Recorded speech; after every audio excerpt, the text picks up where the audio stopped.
Hey, Bruiser Buddies, this is Wrestling Nostalgia with Dave Dynasty. Before we dive into the episode, make sure you hit subscribe on the podcast platform you're listening on. Also, follow me on X at The Dave Dynasty and subscribe on YouTube by looking up Nostalgic Dave Dynasty. You can also buy one of my shirts at ProWrestlingTees.com/The Dave Dynasty. Now, enjoy the show. Welcome to 1 hour of the toughest, roughest wrestling you'll ever see. That's right, Dick the Bruiser said it all. The big question, have you got the endurance? Have you got the brains to get past the excellence of execution?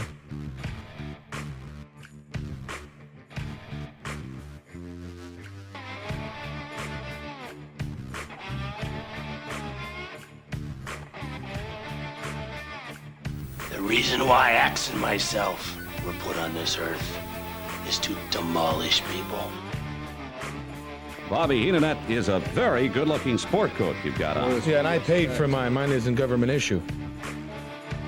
Hello, everybody. Lance Russell and Dave Brown right along ringside. And by golly, we're ready to go with another big week of championship wrestling.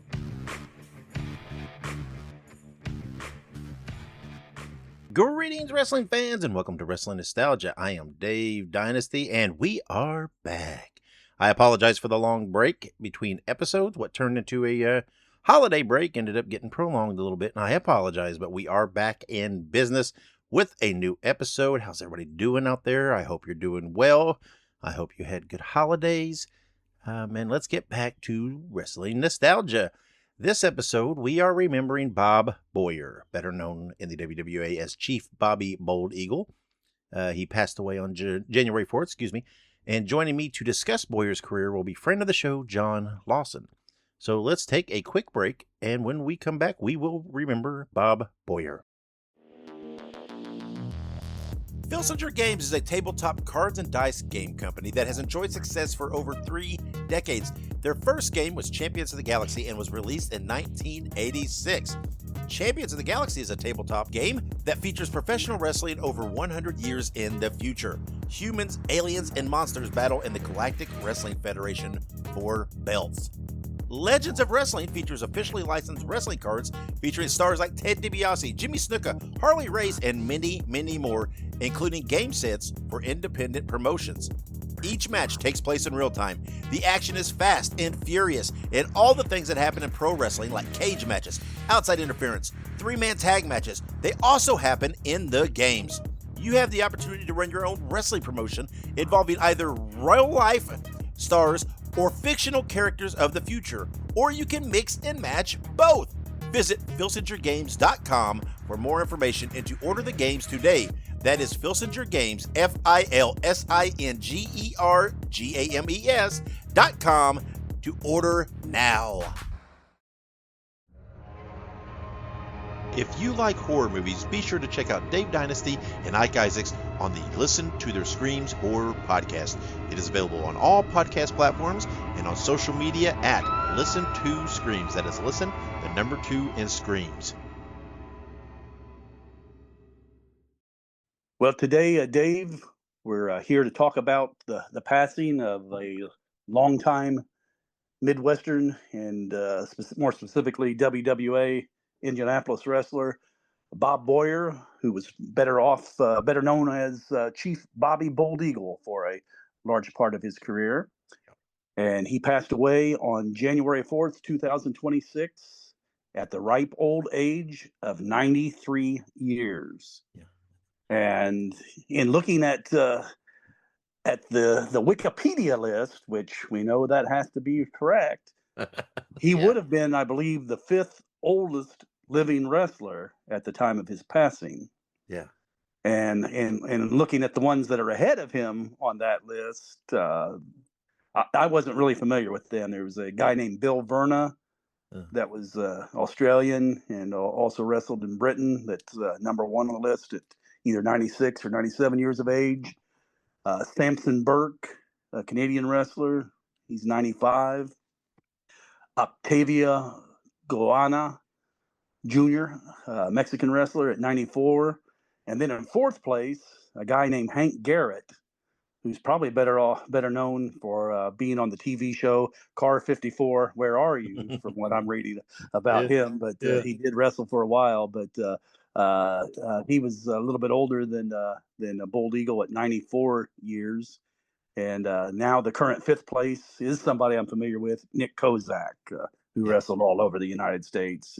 He's just a little bit younger than Bob Boyer, but that's always an interesting list, especially when we had Cowboy Bob Ellis near the top of that list for the last decade or so, and then we found out just a few months ago that he had actually died about 5 years ago, I guess it was, and no one knew, so he wasn't quite as old as we had suspected. But Bob Boyer, Chief Bold Eagle, had been living in Indianapolis pretty much, I think, since the mid to late 1960s. He made that his adopted home. He was born in Winnipeg, Canada, and wrestled there to begin with before expanding his career to the States. He started wrestling in 1957 and had his final match in 1987. So a 30-year career. That's pretty good, I'd say.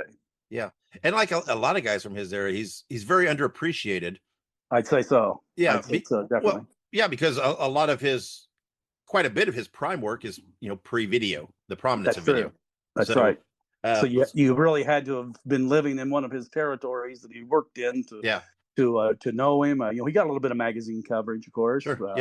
But you either needed to live in a small territory like the WWA. And we'll go through some of the other areas that he did wrestle in, but that's so many years ago. You've got to have fans that are probably going to have to be in at least their 50s, if not their 60s, 70s, or 80s to have remembered him quite well. Yep, absolutely. But he did. He had a very prominent career, as we're going to talk about a lot of things you're going to go over here. I think it will surprise a lot of people how much he accomplished in his career. Probably so, and even myself, after I started doing more research, I thought I knew all about him, and ended up finding out things that I did not know. Yeah. And I think it's probably that we also point out quickly that there has been some confusion, especially on internet reports and some of the bios that have been posted about him. There's confusion between this Bold Eagle and another wrestler that adopted that name around the same time that Bob Boyer retired, that went by Bobby Bold Eagle, that would have to be, I'd say, at least 30 years younger than him. Yeah. And I believe this other Bobby Bold Eagle is still living, but he had wrestled. I remember seeing him on the AWA tapes that were done in Las Vegas in some of the latter years of the AWA, and I thought that was kind of odd that this guy was not necessarily stealing his gimmick, but adopting that same name. But that wrestler went by just Bobby Bold Eagle, whereas Bob Boyer, after he became an Indian, he was known as Chief Bobby Bold Eagle. Sometimes the first name Bobby was used, sometimes it was not. It was kind of interchangeable throughout his time using that name. But we do want to make sure, though, that people do understand that there's two wrestlers with that name, and so you can't trust everything on the internet. Right. I know I looked at his Wikipedia page right after he had passed, and it had not been updated to indicate that he had died. But then a couple of days later, when it did, it starts listing all this other stuff about the other Bobby Bold Eagle wrestling in England, and then retiring in the 90s, and became a trainer in New York, where he continues to train today, as far as I know. But the last time I looked yesterday, it had all been changed, and now it is all information about Bob Boyer as Chief Bold Eagle. Yeah, it was those Vegas AWA tapes. It was peculiar because I know like Wahoo McDaniel was around a lot, and prominent, and they brought in some different partners like with this, and then I believe they even used a Jay Strongbow Jr. at one point. That was not the Jay Strongbow Jr. because it was an actual straight. it was peculiar. I don't know what they were doing. I don't know if Vern was just having recall of some names he knew from the past, and that could be, and I don't know. It was same thing could be said about Dick the Bruiser that, on some of true. the things he came up with. True. Dick wasn't afraid to try to leech a little bit off the fame of some people, was he? Right. But definitely. So hopefully we can clear some of that up for anybody because obviously there'll probably be several people that'll go out and read the Wikipedia and things like that as this has come. So hopefully we can set a few things straight. Absolutely. So the first match that I can find on record for Bob Boyer participating in would have been in June of 1957 in Ottawa, Ontario, Canada, at the Auditorium. And in that match, he lost by disqualification against a wrestler that I'm not familiar with. It's either Gary or Jerry. It's spelled Gerry. So I guess it could be either one. And the last name Dugas, Dugas. Yeah. And, I've always thought of Bob Boyer / Chief Bold Eagle as being a career babyface. But for the very fact that he lost by disqualification in his very first match, that kind of indicates to me that he was probably the heel in the match. But, who knows? We'd have to probably do some research on Jerry Dugas to find out about that, and there's probably not a whole lot of information about him. That spelling of Jerry again, it reminds me of the copycat wrestlers with Jerry Lawler, right? Which kind of on the side, is kind of one of the things we're just talking about. Vern Gagne and Dick the Bruiser. That's what it always reminds me of when I see that. But absolutely. But then by the first of 1958, Boyer was wrestling in Nashville.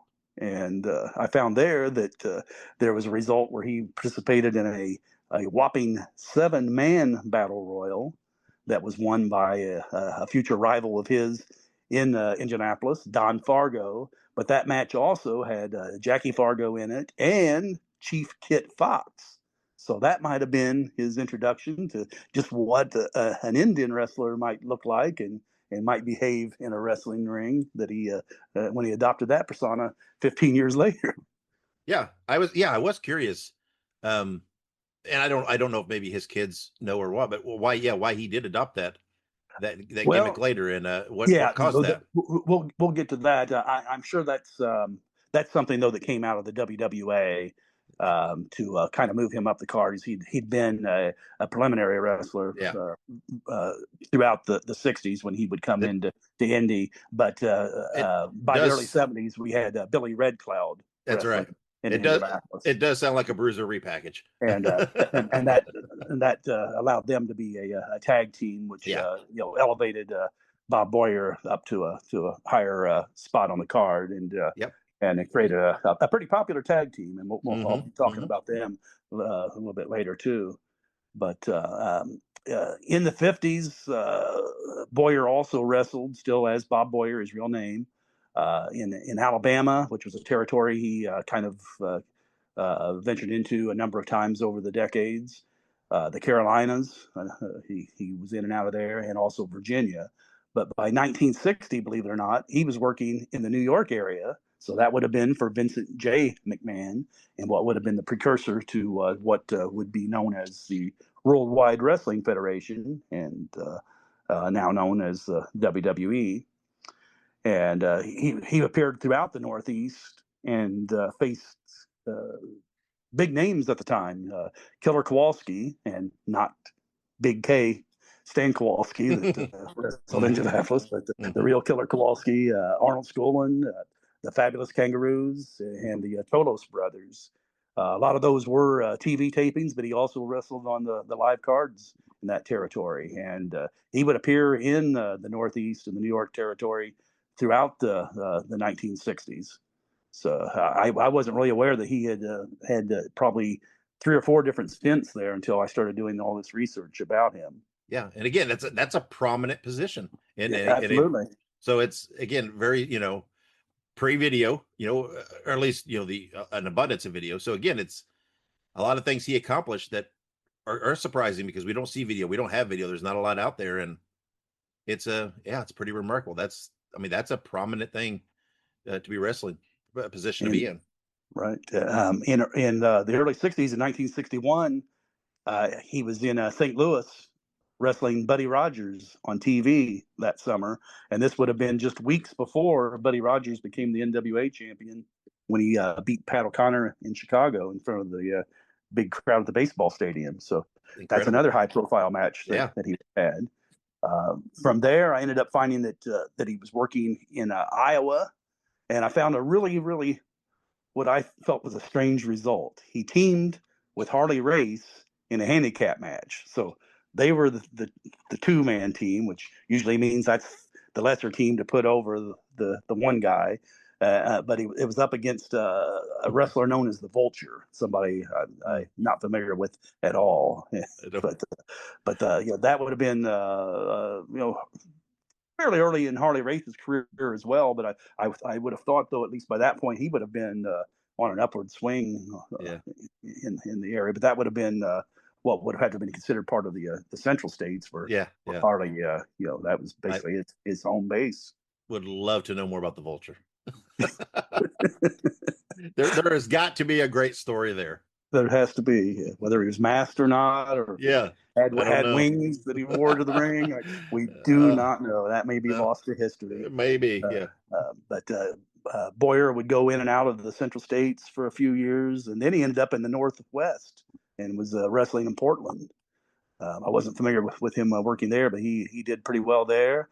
And another territory he worked in the 60s was Texas, all throughout the state. And I found that in 1966, he had a victory over Dory Funk Jr., and the city was Amarillo. So that would have been the Funk promotion, Dory Funk Sr.'s promotion. So, so they must have thought pretty highly of him to have him get a win over Dory.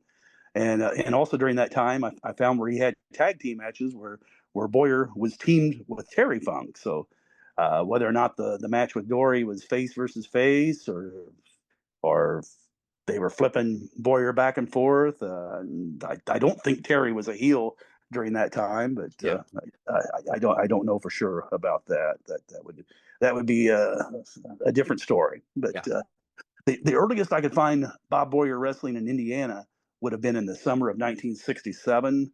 Although I have a feeling that it might have been earlier than that, because in other conversations that we've had, you know that my father worked for the Indiana State Athletic Commission, and from a very early age, I can remember my dad talking about him, and he knew him quite well, and I'm just thinking that he had to have been around even earlier than that to have made an impression on him, because by the time he had switched to being Bobby Bold Eagle, he knew him quite well as Bob Boyer, and had pointed that out that he basically had changed his wrestling gimmick to become an Indian, but wasn't really an Indian. It's I think it's probably a safe assumption. I would venture to guess he was probably in and out, making appearances. That's what I'm guessing. That's what I would have to say had to have happened. It looks like he became a regular in the WWA around either 66 or 67, but he was always in the preliminary matches to no higher than the middle of the card. And he also was working in the Minneapolis territory and the AWA, and even there, before the AWA was officially named and formed as Vern Gagne's promotion, he was working that territory a lot. Always as Bob Boyer, of course. It appears that he really didn't work for the AWA after becoming Chief Bold Eagle, if you're not counting Chicago, which, of course, was the split promotion between the AWA with Gagne and the WWA with Snyder and Bruiser. So that would make sense. I think he may have appeared as Bold Eagle in some of the other AWA towns that ran northern Illinois, but for the most part, he kind of dropped off from being an AWA wrestler once he became Chief Bold Eagle. He had another WWF stint around that time as well. Then through the mid 70s, he was working in Georgia and Alabama, but also always coming back to Indianapolis. So then that's where he becomes an Indian wrestler. So, as I mentioned, Billy Red Cloud, who is actually Native American, or I should say was, as he's no longer with us. His real name was Bill Wright. He had wrestled under that name, but had early on in his career had decided to use some of his Native American heritage and went by the name Billy Red Cloud. And he was a semi-main event wrestler in the WWA. Had even held the WWA title by winning it against Baron von Raschke and later losing it right back to him. Mm-hmm. But those two being paired together instantly became a big fan favorite, especially with kids who I think loved seeing the Indian gimmick. But what always stood out to me, whenever they were paired together, I believe I would have been around 8 years of age, and here you had Billy Red Cloud, who was obviously the leader of the tag team since he'd been the world champion and high up on the cards. He's teamed up with Chief Bold Eagle. Well, why is Bold Eagle a chief, but not the leader of the tag team? A chief, by definition, I think, is going to be over everybody else that's not a chief. But that wasn't the way it was there. But they had a lot of great matches in the WWA. But also when he was working for Bruiser in the WWA at that time, he went on 2 tours of New Japan Pro Wrestling in 1972 and 1973. And from looking at the other names that were on the card, I'd say he was probably considered to be either the top or the second biggest name of the Americans that they had on that tour. He even had matches against Antonio Inoki, although I know a lot of times whenever they would bring in talent for those 6 or 8 week tours, you would see them wrestle almost everybody that they would bring in whenever they would bring in 6 or 8 wrestlers from the United States, Canada, and sometimes Europe for that. But he was going by Bob Boyer on those tours. So those probably would have been some of his final matches before he was in his final years of his career as working as Bob Boyer. Yeah, I had no idea that he had done some tours with New Japan. Right. Whenever with Billy Red Cloud in the WWA, some of the opponents that I remember seeing them wrestle would have been the Blackjacks, Blackjack Lanza, Blackjack Mulligan, managed by Bobby Heenan. We had the Graduates, which were Angelo Poffo and Ken Dillinger, managed by Mark Manson. Sometimes Manson would team with one or both of them in 6-man tag team matches and be opponents of the Indians, who would be teamed often with Cowboy Bob Ellis. We had a Japanese tag team, Mitsu Arakawa, Higo Hamaguchi, that they went against.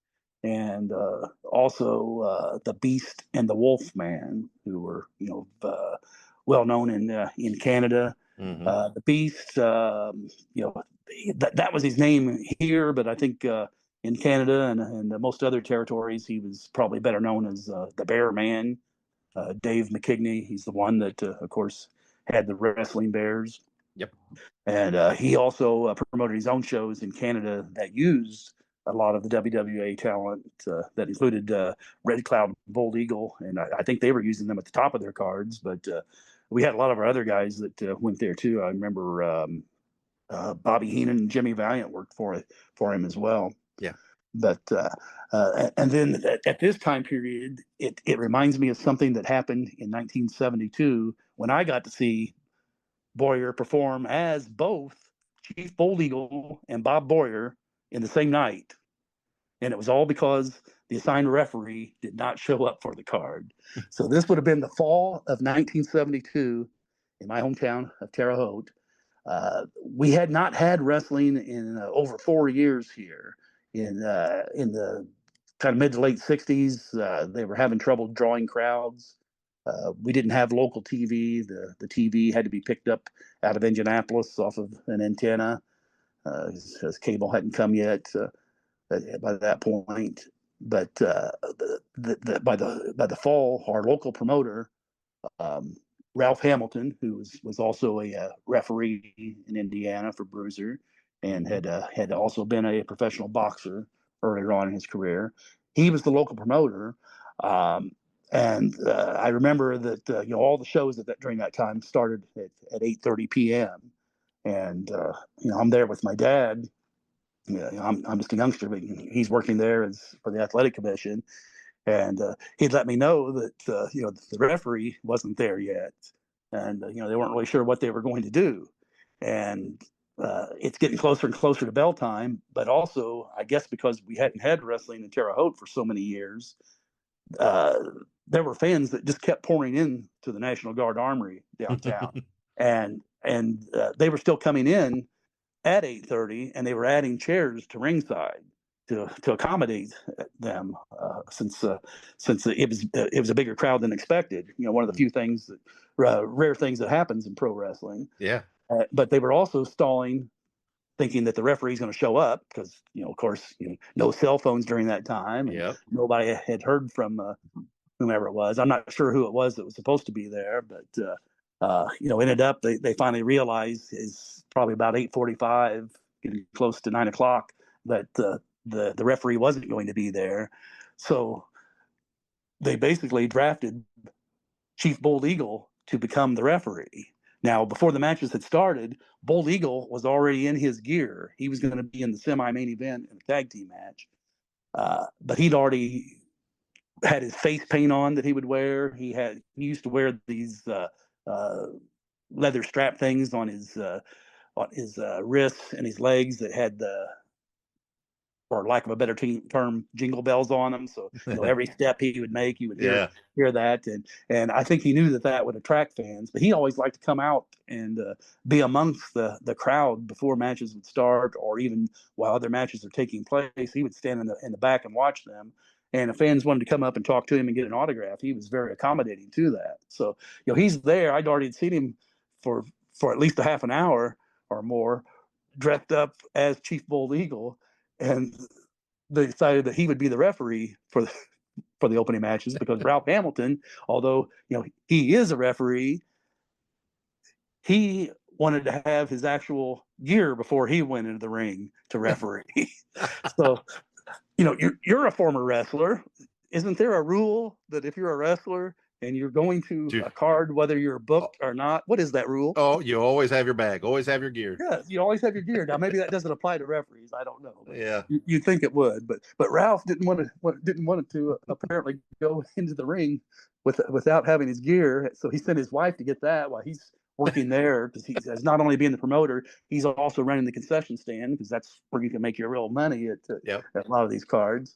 So it was a 4-match card. Bob Boyer refereed the first 2 matches. Ralph Hamilton refereed the final 2. So the opening match that card was Bobby Heenan against Gilbert Guerrero, another longtime wrestler in the Indianapolis territory. So Bold Eagle goes back to the locker room, washes off all his face paint, changes out of his wrestling gear, and puts on his probably the street clothes that he wore to the arena, which I don't think they were blue jeans. I think they were probably just just everyday black casual, or what we would call casual dress pants today, and a polo shirt. And so he's introduced now as your referee, Bob Boyer.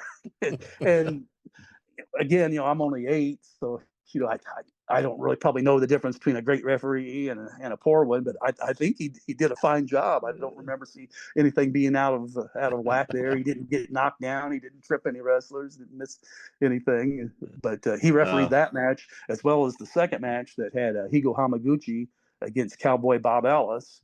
And then after 2 matches, we would always have an intermission, so that gave him time to go back to the locker room, get changed. By this point, Ralph Hamilton's wife had reappeared from his house with his striped referee shirt and white pants and his black wrestling boots. So he refereed the semi-main event that did involve Chief Bobby Bold Eagle and Billy Red Cloud against the Blackjacks. Yeah.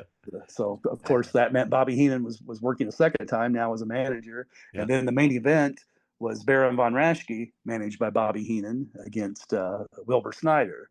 So he worked 2 matches as a referee, and then wrestled the semi-main event all on the same night. Whether or not he'd ever did any other refereeing before or after that, I'm not aware of it. Yeah. But even though I was just a little kid, that always stood out to me as being funny. That here he was already dressed up in his wrestling gimmick and had to change out of it and become a civilian Bob Warrior. But and I'm sure that the older wrestling fans that were there that much older, that would be much older than me, they probably remembered him as Bob Warrior, but that kind of exposed to them, I would have to think, and that's having those 2 stripes on each cheek with the face paint made him as being indistinguished from being the same man, kind of like when Clark Kent would take That's off right and become Superman. Yeah. Oh, it's funny. But throughout now Indianapolis being his home, he would go in and out of the territory. Part of that was his own choice. Sometimes the promotion would stop booking him. I kind of think that Bruiser kind of may have mistreated him some. Whether or not that was justified or not, I don't really think you can say that it probably is justified, but. Bold Eagle, I think, would sometimes complain about his payoffs, which he wouldn't have been the only one probably in the WWA. Yeah. The guys on top usually, I don't think had any problems, but the preliminary wrestlers, I think that they felt that they would be shortchanged, especially if there was a big house, and they're expecting to profit from that as well by earning a percentage. But I'm not sure that Bruiser always paid his wrestlers a percentage based on the house, and so sometimes that worked out in the favor of the wrestler. So if you had a really poor crowd and only had 250 fans, and with an average ticket price of probably would have been around maybe $3.50 at that time. As tickets at top price around that time were either $4 or $5 for ringside, and probably down to $2 for general admission and bleachers. I think that some of those times when they were getting a $40, $50, or $75 payoff, that probably would have been higher percentage than what they would have actually earned if they were being paid for that. So maybe with Bruiser math, maybe that's how you can justify that. Yes. So if I take care of you on the bad days, you can take care of me on the good days and settle for less. Yeah. But throughout that time, I would see Bold Eagle on the mid cards, no higher than the mid card in Indianapolis when he was teamed with Billy Red Cloud. But as a solo, he was always near the bottom of the card. But that wasn't the case throughout the rest of the territory. He could be positioned anywhere on those cards. He could be in the opening match. Quite often he'd be in the middle of the card, either in the second or match or the semi-main event, but occasionally would even be in main events, either in tag team matches or a few singles. But most of the time, if he was getting a main event spot, it was either in a regular 4-man tag team or a 6-man tag team match. Yeah. He would also quite often be in babyface matches where he would wrestle other WWA good guys. I can remember seeing him against wrestlers and mainstays from our area, such as Prince Pollins, Steve Regal, who we lost about 6 months ago. Golden Boy Paul Christie, whenever he was still a babyface, and Johnny Starr, who was a wrestler / manager in the territory, but had stopped managing for a point and had his babyface turn.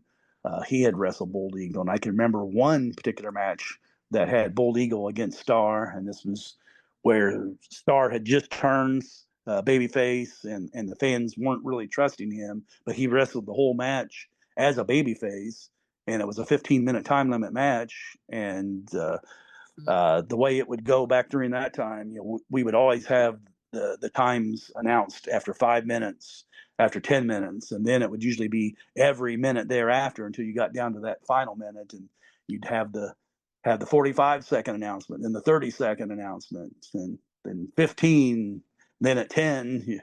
You would really expect this match to be a Broadway, but instead, Bold Eagle snatched Johnny Starr in a backslide and got the 3 count right before the time limit expired, and that one caught me by surprise too, because here I thought Johnny Starr was starting to get a babyface push, and he was starting to win over the crowd during that match, but instead the Bold Eagle went over. Maybe it was by accident, but I doubt that. I think that was probably the finish that was called for. Yeah. By the dying days of the WWA, so we're talking about the 1982, 83, 84, that's whenever Bobby Bold Eagle, or Chief Bobby Bold Eagle, to make sure we don't confuse him with that other guy, he transitioned back to using his given name of Bob Boyer, and he started working for the WWF again. And maybe not everybody realizes this, but during those early expansion years of the WWF, they would sometimes book local territory wrestlers on cards to put over some of their talent in some of the opening matches. And Bold Eagle, as Bob Boyer, had done that in Indianapolis. Jerry Valiant has back being Guy Mitchell. He did that. He even did some refereeing for the WWF during that time.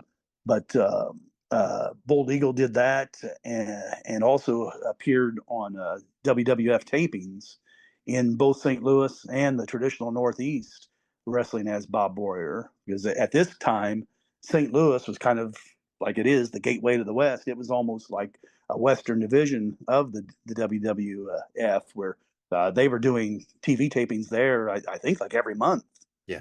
Yep. And so a lot of our talent worked, referring to our talent as being the WWA talent, would go there to get some extra work. But by that point, Bold Eagle had stopped working for Bruiser and was doing that. And of course, he was always enhancement talent on all of those shows, and he was starting to show his age a bit too in the ring there. Yeah. But whether or not he was Bob Boyer or Chief Bold Eagle, he was a good wrestler for the WWA to have for all those years, because he always did what was expected of him. I don't think I can ever recall any time he no-showed a card or anything like that. But if they needed him to put over the new heel coming into the territory, he was a guy that could do that, and of course make them look good in doing so. If it was somebody on their way out, like I can remember whenever Kim Duck was leaving the territory, Bold Eagle, who probably would not have beaten him when Duck was being pushed, but on his final appearance in Indianapolis, Bold Eagle got a pin on him. But he wrestled just about everybody that would come through the territory. He never won any championships here. He did win some singles and tag team titles throughout the NWA territories in the South, and even in Texas. He had been, I think, a junior heavyweight champion there. It is a little peculiar to me that him and Red Cloud never got any kind of run with the tag titles. No, but you got to look at that. Whenever they were doing that, they were up against the Blackjacks. Yeah, that's true. That is true. They were the most dominant tag team I think we ever had. I think they held the straps for over a year. I think they're the longest reigning tag team champs we had, and they beat everybody, and it took the ultimate tag team to take the belts off of them, and by that I mean Dick the Bruiser and the Crusher. Yeah. So that's true. That's true. That's what Bruiser was building up to. So a couple of guys like Red Cloud and Bold Eagle, they're not going to steal their thunder. That's right. There you go. And I don't think they got a title match in Indianapolis. They did in Terre Haute and some of the other cities. I can remember there was an Indianapolis card where they did get a win over kind of an unusual pairing. It was Blackjack Mulligan teamed with Baron von Raschke, And Blackjack Lanza, I think, had a singles match on the card that night. But they would do that sometimes, where they would kind of mix things up in the WWA, where the traditional tag team would be split up. But even though both guys would be on the card, that happened with Jimmy and Johnny Valiant a number of times as well throughout the 70s. Yeah. With the passing of Bold Eagle the other day, as we're speaking today, it's the day after his funeral. I spoke to a friend of the show, Scott Romer, the renowned wrestling photographer, and also the guy that went on to be Saul Creechman, as a wrestler / manager for Bruiser.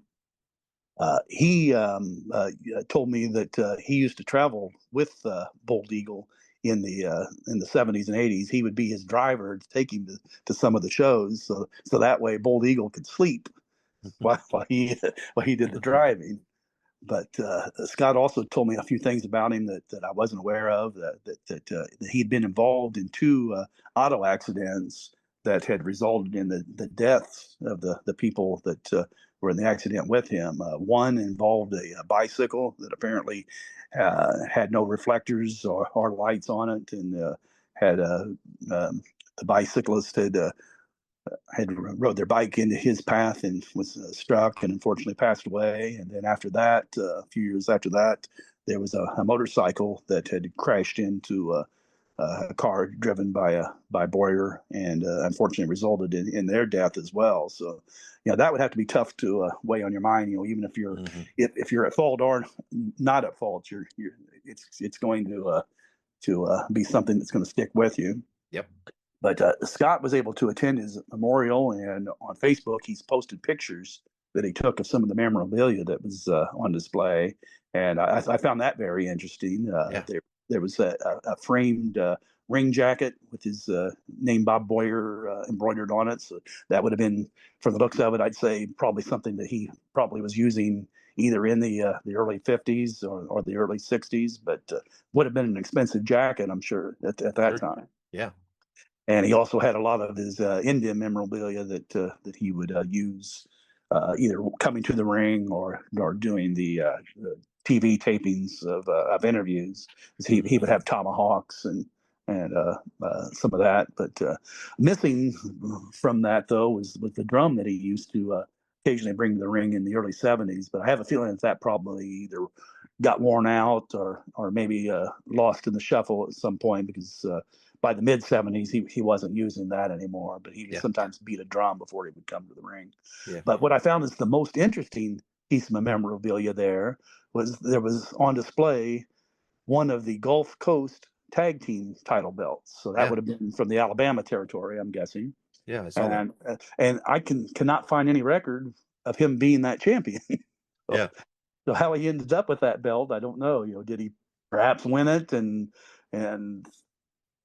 maybe he left the territory on his own accord, or was let go, and he happened to have it in his possession that he took it with him. Maybe somebody gave it to him. I know in the 90s and in the 2000s, Bold Eagle would go to some of the wrestling reunions, like Cauliflower Alley and the Gulf Coast reunion. He liked to attend those. So, maybe somebody gave it to him then, but there was also a plaque there that was apparently on display with it that listed the Southern Tag Team Champions belt, 1961, 1966, and then the Gulf Coast years of being 1967 and 1972. So I don't know if that means that was a championship that transitioned from 66 from Southern to 67 to being the Gulf Coast belts, or if maybe there were 2 belts with it at one point and the other one's not there now. But that was a bit unusual that was on display there during that time. Yep. Yeah. But as his career was kind of winding down in the 70s and 80s, he had taken on a shoot job. He worked for Amtrak, which is the railroad company, and it appears from his obituary that he worked there for 30 years. So I'm thinking that probably I don't know what position he had, but I had some in-laws and known other people that had relatives that worked for the railroad companies during that time, and they were always well taken care of, with good salaries, and then especially with great retirements and insurance. So, Yeah. I was glad to see that he, that he had had that career post wrestling, and also during the latter years of his career. At 93, he was, of course, not in the best of health. Scott said that he was confined to a wheelchair, and of course, with with that age comes the typical issues with memory that would go along with it, and he was suffering from that as well. But to live to be 93 years of age, especially in wrestler years, that is quite a while, quite a long career. Yeah. Oh, go ahead. No, I was just gonna say I've spoke with his children many times over the past many years, and I always wanted to interview Bob, right? And tried to see if I could get something, but his kids always told me this with some of his health issues that it probably wouldn't be able to, it wasn't going to work. Right. So, unfortunately, I tried, but unfortunately it was a little late to it with Bob was already having some health issues. And the last time I spoke to him, and it was in person, would have been I'm thinking probably around 1996 or so. So we're talking 30 years ago. Believe it or not, it would have been one of the Circle City wrestling shows run by Mike Samples in Indianapolis. They had a big, I think they were considering to be their anniversary show, and they had it at a bigger arena than what they would normally run. But they also decided to honor a couple of WWA legends. One was Johnny Starr, and the other was Bob Boyer, Chief Bull Eagle, and they both appeared there and got plaques. And I talked to both of them at pretty great length that night, and I could tell though that Bob really didn't like what he was seeing in wrestling at that time. The matches were taking place during that point, and I think I might have asked him, what he thought about the state of wrestling, and then he just kind of went off on it. They're killing the business. This is ridiculous. Why would you do this? Why would you want to crash through this? Why would you? How can you hit somebody with that and they continue on? It makes no sense. It irritated him, and that was pretty typical, I think, of most probably the wrestlers from his days, not liking it, and probably whenever he broke in the 50s and into the 60s, he was probably dealing with the same thing. That's right. with guys that had been around since the 30s and 40s, not liking what they were doing. So I think that's the perpetual problem with wrestling, right? It is, and I go way back. I've been watching wrestling consistently for 60 years myself now, and there's a lot of things that I see that I wish were more like the old days. That in some aspects, the old days were better as far as how you could, I think, work the crowd and get them more emotionally involved. But I'm not going to say that today's wrestlers aren't better, because they are. I mean, and that's mainly because the evolution of training and staying in shape that the wrestlers from yesteryear didn't necessarily have to do. Yep. But there's some remarkable things that today's wrestlers are doing. But I fear, though, that it's going to be at the expense of their health. In their retirement years. They may regret some of that stuff too. That's right. But if you're working for a big company now, you might only have to wrestle no more than maybe 8 or 9 times a month. And, and a lot of them, it's even half or less than that, and that looks to be the new norm. So they're giving you a little bit more time to recover from going through a table or what have you. But all in all, I'd say that Bob Boyer had a great career. He needs to be remembered. I can't say that he deserves to be in the Hall of Fame. Like I think we've all debated whether or not Wilbur Snyder should be in the Wrestling Observer Hall of Fame or the WWE's Hall of Fame. He's somebody I think definitely should be, based on what he accomplished. Bob Boyer, Chief Bold Eagle. He probably didn't draw the crowds, or wasn't positioned on the cards to be able to be considered a Hall of Famer, but to have such a long career and to work with so many big names throughout his career, whether he was in a tag team match with Dick the Bruiser, or if he's facing the original Sheik or Rogers, or any of those guys, he really knew everybody from that time period, from the 50s through the mid 80s. So he's somebody that needs to be remembered. Yep. And hopefully by recording this show, and people that come across that name and look him up, they'll learn a little bit more about him in the years to come. So, yep. So that I'm glad that we get to have this conversation about him, because otherwise he might have been a forgotten name, except for those of us that were lucky enough to have grown up and seen him perform in the WWA in the 60s, 70s, and 80s. Yeah, absolutely. He's definitely someone who should be remembered. Definitely someone who people need to dig a little deeper on. One thing we didn't talk about was his finishing maneuver. Do you remember what that was? I don't. What was it? Oh, well, it's the bow and arrow hold. Oh, yeah, okay. And to me, that's so fitting, that the name of that move, and for that wrestler. Today's wrestling, when you watch that, almost every move they make, they're renaming everything to be something that either rhymes with, or they can work their name into it. But he would do that move, and to me, what was interesting about that, you probably couldn't put he wouldn't have, if he would have wrestled Moose Cholak. Moose Cholak was never going to take that move. Sure. Bruiser never would have taken that move. Snyder probably not either. But other wrestlers, especially the heels that he would work with, like Mark Manson, Johnny Starr, they could take this move. You've been in the ring. I've never a wrestler. I was almost a referee one night, but never had to get in the ring to take the move. But the way he would do that, he would work over his opponent's back, usually by giving them knee after knee kick to the back to wear them down. And then whenever he had them basically at his will, he would grab a hold of either one of their feet, or have their feet crossed so that he's in control of both legs, and roll back with his knee in the center of their back by holding on to the feet with his left hand, and then with his right hand around their chin, and then would roll back. So that's putting the pressure on their back.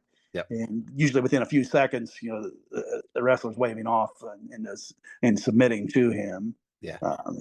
I'm sure there probably were times that wrestlers were able to break the hold, but I really don't remember anybody ever doing that. That was something that Bruiser usually did, was protect wrestlers with their finishing moves. If the hold would have been broken, I'm sure it would have been either by a manager's interference, or in a tag team match, it would have been the tag team partner rushing in and breaking that up. But did you ever have to take the bow and arrow hold from anybody? Nah, not that I remember, but it is a possibility. And it's a hold, though, that I think is kind of forgotten in the business. I don't really think anybody uses it. I've seen it every once in a while, and maybe in some women's matches. In AEW, but it seems like to me that would be a hold that could get over even today. Yeah, if it was presented correctly. It would probably be used more of a rest spot now than it would be a finish. Yes, absolutely. You're not going to gain a submission. No. Yeah, but there is some footage of Bob out there, from the 70s. So you want to look that up on YouTube. You've put a lot of it up yourself, I believe. And I've got some episodes that he's on. Episodes of WWA TV, so people can give it a look and see Bob.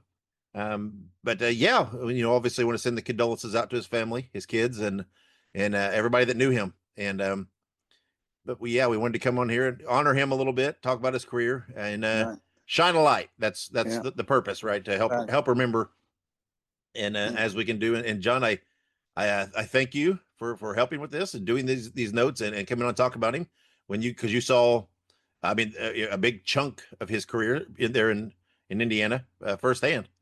So absolutely, it's always good to talk to you. It's always good to do these things and remember. And and talk the history of the WWA. So, and like we said today, to remember Bob Boyer. So, thank you, John. You know you'll be back on in the future. We always tap into you for things like this. So we'll have you back on, of course, many times, I'm sure, in the future. All right, look forward to it. Available on all streaming platforms. It's professional wrestling's greatest, largest, privately owned wrestling library. All the classic hits, flips, slams, and pins of yesteryear are on one place. It's Ultimate Classic Wrestling. Check out the Nature Boy Ric Flair, Hulk Hogan, Mr. USA Tony Atlas, Tito Santana, Rick Martel, a who's who of professional wrestling's greatest spotlight stars ever to grace the squared circle, all in one place. Grab the best seat in the house for memories and mayhem on Ultimate Classic Wrestling. Hey guys, Ray Russell here. Lots of new stuff happening here at WrestleCopia. If you haven't checked out our website at rasslepod.com, it's a great way to keep up with the latest episodes of all of your favorite Copia programming, from the Wrestling Memory Grenade to Regional Wrestling with the Territory Talk, the Wrestling Stoop with the legendary Bob Roop, and of course all of those programs also available at your favorite podcast streaming platforms. And if you want to stay up to date with everything going on in the Copia world, all the latest news, random thoughts, fun videos, pictures, and more, make sure to join the more than 33,000 followers over at facebook.com/Wrestling Grenade. Don't be left out. And last but definitely not least, it's what keeps the entire machine going. I'm talking about patreon.com/WrestleCopia. We appreciate your support in helping us pay the bills to keep the WrestleCopia podcast network running and enabling us to continue to bring you all the quality programming that we offer. All right, and thank you to John for coming on and talking with me about Bob Boyer's career. Go look him up, guys. Go learn a little bit, dig a little deeper. That's what your mission is now. Make sure you follow me on social media. I'm pretty much on all the platforms. Just look up Nostalgic Dave Dynasty or at the Dave Dynasty, and you can find me. Also, be sure to subscribe to me on YouTube for lots of classic wrestling content, plus all of my various podcasts. So be sure to go check out the WrestleCopia network of podcasts. You can find the individual podcasts on your favorite podcast platforms, or you can visit WrestleCopia.com. Also, be sure to check out my friends at the Ultimate Classic Wrestling Library. Visit ClassicWrestling.net to sign up for your account now, and then download the app on all of your smart devices. So next episode, my guest will be fellow podcaster Mayor John McCall. We are going to chat wrestling, podcasting, and so much more. It is going to be a fun discussion, a fun chat. So make sure you join us for that. Guys, thank you again for tuning back in to Wrestling Nostalgia and being on board. And hopefully you learned a little bit today. Hopefully we did Bob proud in remembering him. So guys, just remember, wherever you go and whatever you do, be good, be safe, and always keep on growing. Fans, we brought you All-Star Championship Wrestling. This is Sam Maneker thanking you for being with us and saying until next time, so long everyone.